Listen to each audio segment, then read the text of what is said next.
Quand tout tombe, quand les rêves se brisent, quand les visages amis se détournent, il te reste lui. Il reste une présence qui ne te quitte pas, une lumière qui perce même la nuit la plus épaisse. Ce n'est pas une consolation tiède ni une promesse vague. C'est une encre. Aujourd'hui, je veux te parler à cœur ouvert. Pas d'un Dieu lointain, mais d'un Dieu proche, présent, dans le creux de ta paume et dans le souffle qui te porte encore. Si tu regardes cette vidéo parce que tu es fatigué, blessé, ou que tu te demandes comment avancer, sache ceci. Quand Dieu est tout ce qu'il te reste, c'est plus qu'assez. C'est suffisant pour reconstruire, pour guérir, pour redonner sens à chaque matin. Je vais te partager des vérités simples mais profondes, des pas concrets pour tenir bon et une invitation à marcher avec celui qui transforme les cendres en feu. Reste avec moi jusqu'à la fin. Laisse ces paroles pénétrer ton âme. Et avant de commencer, abonnez-vous, partagez-le avec flamme de l'évangile. Pause, allons-y.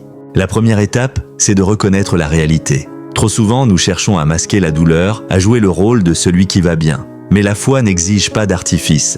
Elle commence dans l'honnêteté, admettre que tu es brisé, que les larmes existent, que les questions sont là. Reconnaître n'est pas céder à la faiblesse, c'est la porte d'entrée vers la guérison. Imagine un champ après l'orage. Les récoltes sont couchées, les feuilles jonchent le sol. Si le fermier refuse de regarder le dommage, il ne pourra pas réparer, replanter ou arroser au bon endroit. De même, quand tu acceptes ta réalité intérieure, tu peux inviter Dieu à agir précisément là où ça fait mal. Dire « je suis fatigué » ou « je ne comprends pas » devant Dieu, ce n'est pas un manque de foi, c'est un acte de foi. Car tu dis « Seigneur, je te confie ce qui est vrai en moi ». Reconnaître la réalité, c'est aussi nommer la peur, la colère, la honte. Ce sont des visiteurs qui demandent à être entendus, pas enterrés. Parler à Dieu avec transparence ouvre un espace où la vérité peut être redéfinie. Et c'est dans ce lieu d'honnêteté que la grâce commence à opérer. Elle ne couvre pas superficiellement, elle transforme profondément.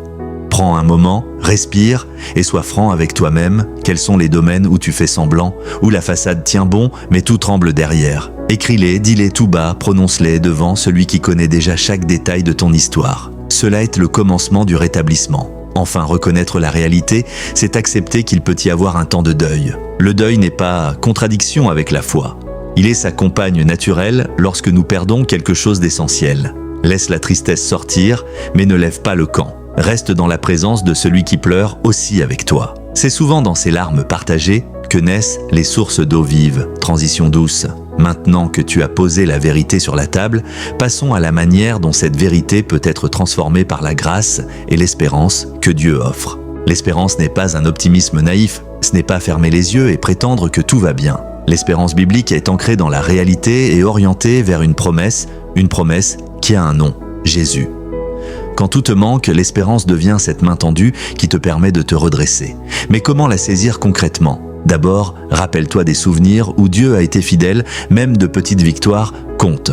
Écrire ces moments dans un carnet d'espérance transforme la mémoire en bouclier. Quand la nuit revient, relis-les. Tu verras que Dieu n'a pas changé. Sa nature est fidèle, cette encre de confiance n'est pas fondée sur nos performances, mais sur son caractère. Ensuite, nourris ton esprit de la parole. Les promesses scripturaires agissent comme un pansement sur une blessure ancienne. Elles ne laissent pas la plaie telle qu'elle. Lire, méditer, réciter des versets qui parlent de paix, de présence et de secours, voilà des armes spirituelles puissantes. Même un verset répété le matin peut redéfinir le ton de la journée. Troisièmement, établis des petites routines de dépendance. Prières courtes mais régulières, moments de silence pour écouter, chants qui élèvent l'âme. Ces routines ne sont pas des rituels vides. Ce sont des chemins qui te ramènent, pas à pas, vers celui qui est ton refuge. L'espérance se cultive dans la répétition humble des actes de foi. N'oublie pas la communauté. Dieu souvent utilise les mains et les voix des autres pour te soutenir. Cherche une personne de confiance, un mentor spirituel, une communauté qui prie et qui tient. Partager ta charge allège le poids et permet à l'espérance de circuler. Parfois, d'une parole, un repas, une visite suffisent pour rallumer la flamme intérieure. Finalement, apprends à espérer en attendant. L'espérance vraie accepte le temps. Elle ne saute pas les saisons. Elle attend, travaille, prie. En attendant, choisis la gratitude active.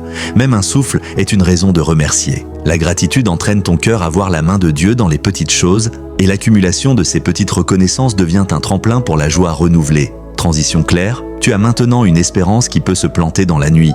Voyons comment transformer cette espérance en actions concrètes qui guérissent. La foi sans action est stérile. Quand Dieu devient tout ce qu'il te reste, la manière dont tu réponds, par des actes, est fondamentale. Agir dans la foi ne signifie pas faire des exploits héroïques. Cela commence par des pas simples, fidèles et précis. Commence par des gestes de soin pour toi-même. Le corps et l'âme sont liés. Un repas, un sommeil régulier, quelques pas dehors, une prière de gratitude le matin, ce sont des actes de foi qui disent « Je crois que ma vie compte encore ». Ce soin n'est pas de l'égoïsme, c'est une déclaration que tu es la création de Dieu et que tu dois être entretenu pour servir et aimer. Ensuite, pose des actions spirituelles. Peut-être c'est écrire une lettre de pardon à toi-même ou à quelqu'un d'autre. Peut-être c'est rendre grâce publiquement pour une bénédiction reçue. Peut-être c'est servir quelqu'un dans le besoin. Ces actions, petites ou grandes, mettent en mouvement la grâce. Elles disent à Dieu « Je réponds à ta présence par une réponse concrète ». N'oublie pas l'importance de la persévérance. La foi est souvent un marathon, pas un sprint. Il y aura des jours où l'action semblera inutile. Continue néanmoins. Une prière, un sourire, un geste de service, répété, construisent une trajectoire nouvelle. Ta fidélité quotidienne devient le terrain où Dieu intervient puissamment, souvent à partir d'un point que tu trouves insignifiant. Par ailleurs, utilise tes dons.